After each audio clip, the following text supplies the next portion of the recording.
Oh, it's just me. It's just me. Homer Cocktail 5. This has become the most comfortable of my many Homer Cocktail sites that I've set up. This one right here.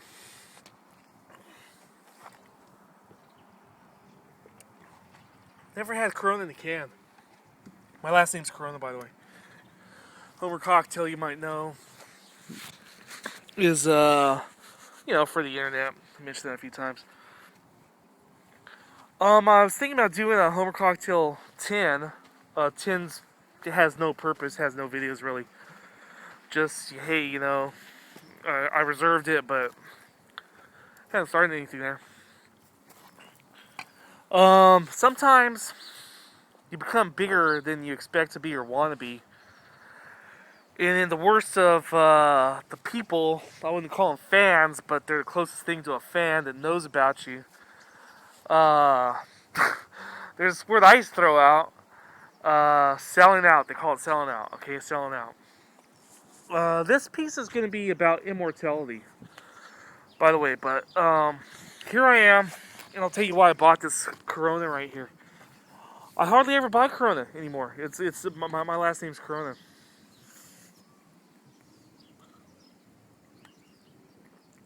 Because people look at you like at a bar, and they think you're drawing attention to yourself. Like, hey man, look at him, Corona drinking a Corona.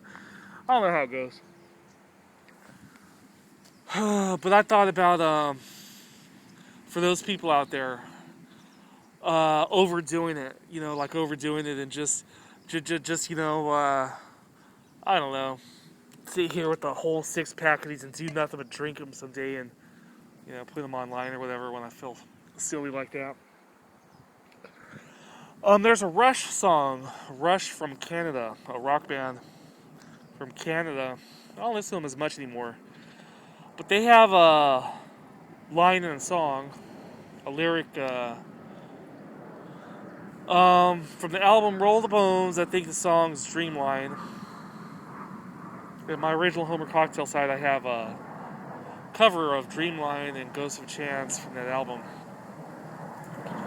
But it says something about learning that we're only immortal for a limited time, which sounds to be like an oxymoron, right? You're immortal for a limited time, and it doesn't compute by its very definition.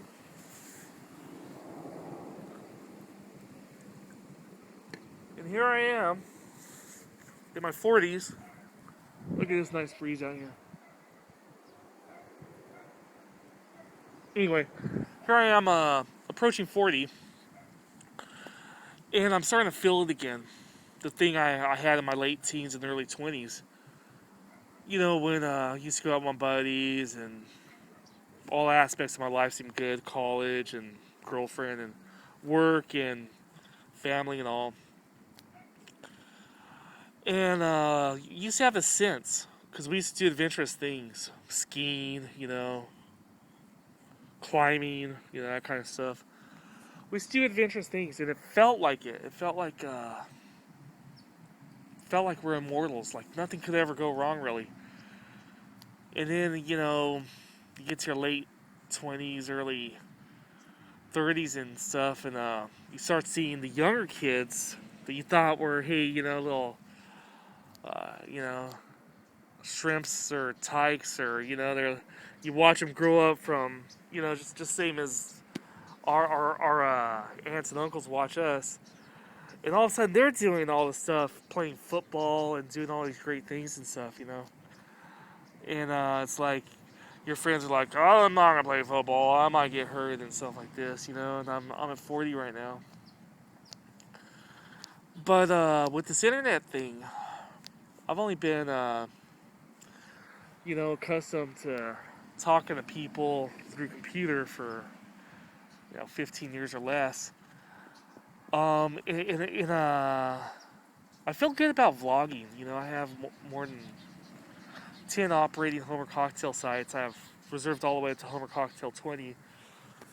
And I want to do all the way up to 30. I just opened up one yesterday for tutoring, figuring it's easier to talk to someone through vlogs than to arrange to meet them, for hours or whatever. Hour here to tutor, hour there to tutor, whatever.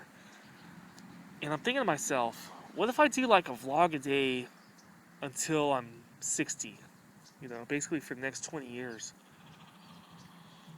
That's more than 3,000 vlogs in a 10-year period. 365 days in a year, put a zero at the end, because times 10, right? That's 3,600 actually, for a 10-year period. And then you got 2 of those decades. You're looking at 7,000, about 7,000 vlogs if you do one a day for 20 years.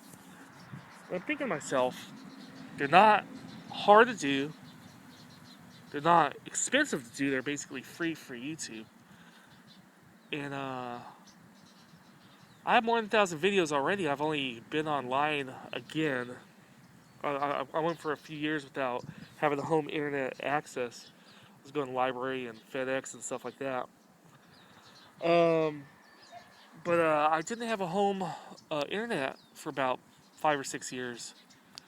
And in the course of 2 years, when I finally got on again and my contract expired, besides this iPhone thing, um, yeah, I put on more than 1,000 videos, which is more than one a day, because I just felt excited about it.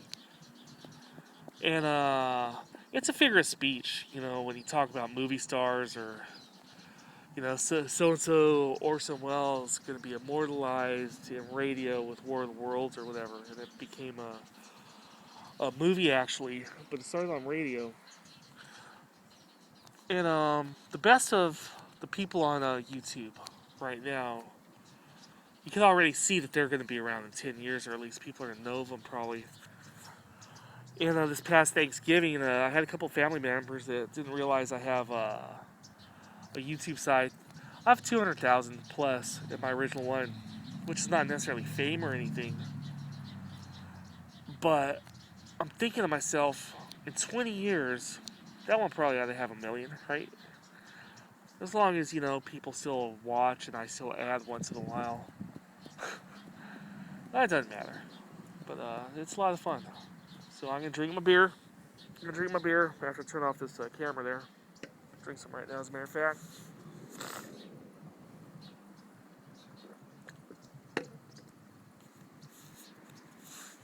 Bid you guys adieu. I'll let you know when I go to Cal State San Bernardino to get the syllabus. Then I'll take it to a Pitzer or email it there, however the system works. And I'll be graduating, and maybe this second chunk of my adult life, these healthy years, maybe it'll be a little better. We've had a bad economy, and had other fluky kind of things go on. So party on. Party on.